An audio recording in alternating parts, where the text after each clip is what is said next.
श्रीरामाच्या निज पादुका देखोनी भरताचे मस्तका भरद्वाज पावला हरी म्हणे घने तिन्ही लोकी भरता. उपस्थित सर्व भगवत भक्तांच्या चरणारविंदे साष्टांग प्रणिपात करून कथेचा प्रतिपाद्य विषय असा आहे. राजा भरत भगवान प्रभू रामचंद्राची परवानगी घेऊन त्यांच्या आज्ञानुसार अयोध्येला येतात आणि अयोध्येला येत असताना मार्गक्रमण करत असताना प्रयागराजाच्या ठिकाणी आल्यानंतर त्यांची प्रथमतः भेट होते ती कोणाची? भारद्वाज ऋषींची. आणि भारद्वाज ऋषींनी राजा भरताला पाहितलं. पण पाहत असताना कसं पाहितलं तर त्यांच्या डोक्यावरती काय आहे?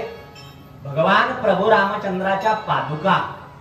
आता पादुका म्हणजे काही असामान्य गोष्ट नाही. आपण मगापासून त्याच्या संबंधाने खूप काय ऐकत आलो. जे जगामध्ये अप्राप्त आहे, जगामध्ये जे अप्राप्त आहे मानवी जीवनाला, ते राजा भरताला प्राप्त झालं. आणि कोणामुळे झालं? भरताला ह्या पादुका प्राप्त झाल्या कोणामुळे? तर वशिष्ठ गुरुमुळे.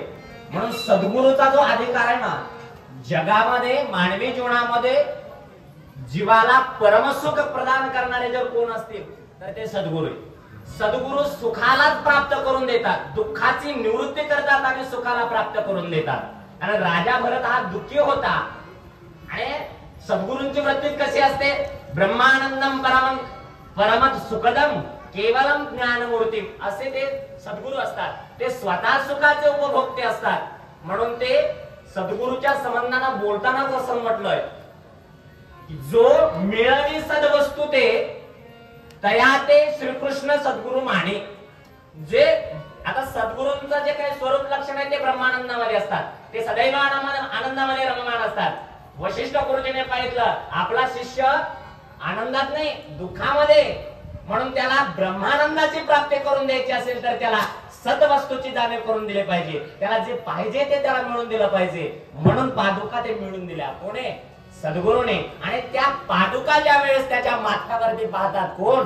भारद्वाज ऋषी, त्यावेळेस त्याचं कौतुक करतात. ज्याच्यासाठी आम्ही अहोरात्र 88 सहस्त्र ऋषी असतील किंवा सगळे साधक मंत्र असतील, योगी असतील, महात्मे असतील, ज्याच्यासाठी रात्रंदिवस प्रयास करतात ते तुला प्राप्त झाले. म्हणजे तुझ्यासारखा महत् भाग्यवान या भूतलावरती कोणी नाही. असं देखील भारद्वाज ऋषींच्या मुखातून त्या ठिकाणी शब्द येतात. कोणासाठी? राजा भरतासाठी. परमानंदी आशीर्वचन भरते दिदले आलिंगन देखोनिया आशीर्वचन अयोध्ये गमन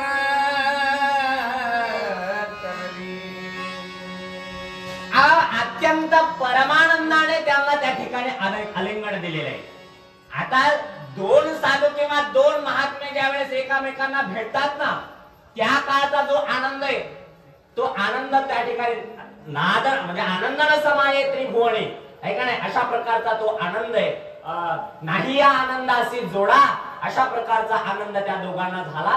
राजा भरताचे आणि भारद्वाज ऋषींची, दोन ज्यांची भगवान परमात्म्यावरती अत्यंत नितांत अशा प्रकारची प्रीती आहे, अशा पद्धतीचे ज्यांच्या जीवनामध्ये भगवान परमात्म्याची पराभक्ती साध्य झालेली आहे, अशा भक्तीनं युक्त असलेले दोन साधू ज्यावेळेस एकामेकांना भेटतात त्यामधला जो आनंद असतो तो अत्यंत आगळा वेगळा असतो. त्या आनंदाचा उपभोग घेऊन त्या ठिकाणी त्यांची पुन्हा आज्ञा घेऊन राजा भरत अयोध्याकडे त्या ठिकाणी गमन करतात.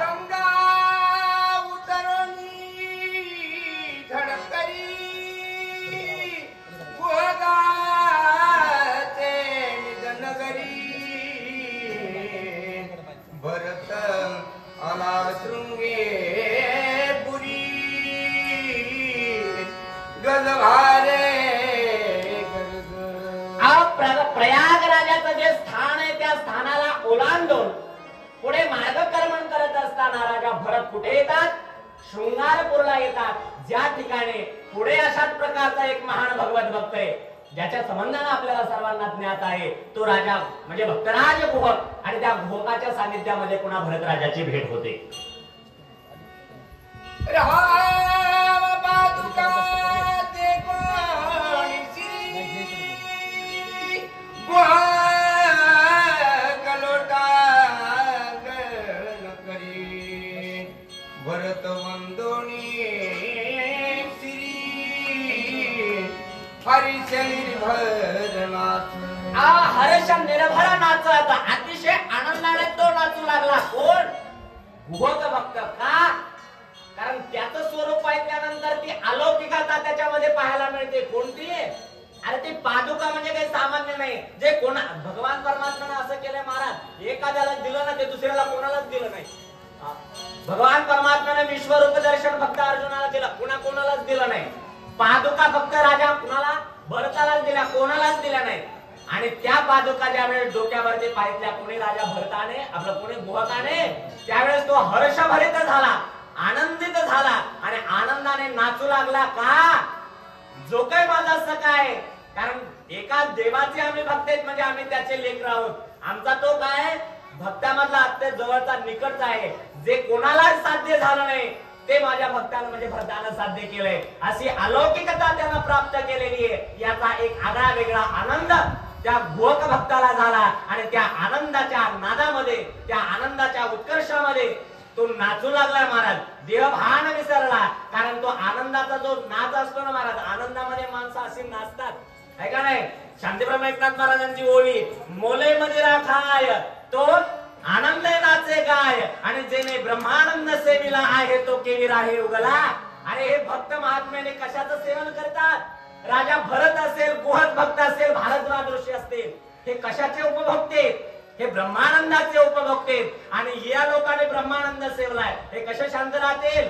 4 रुपयाची दारू पिली तर त्या दारूच्या नादामध्ये, त्या मदिराच्या आनंदामध्ये हे लोक किती नाचतात.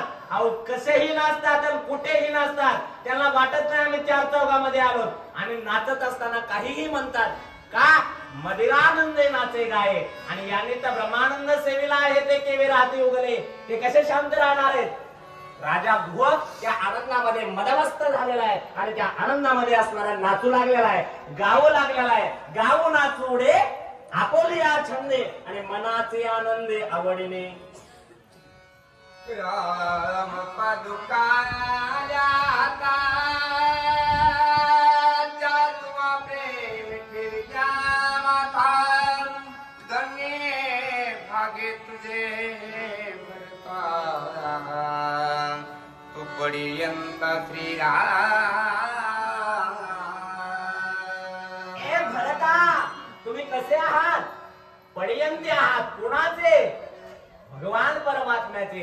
आणि जो भगवान परमात्म्याचा पर्यंत आहे, पर्यंत म्हणजे अत्यंत निकटचा, जवळचा.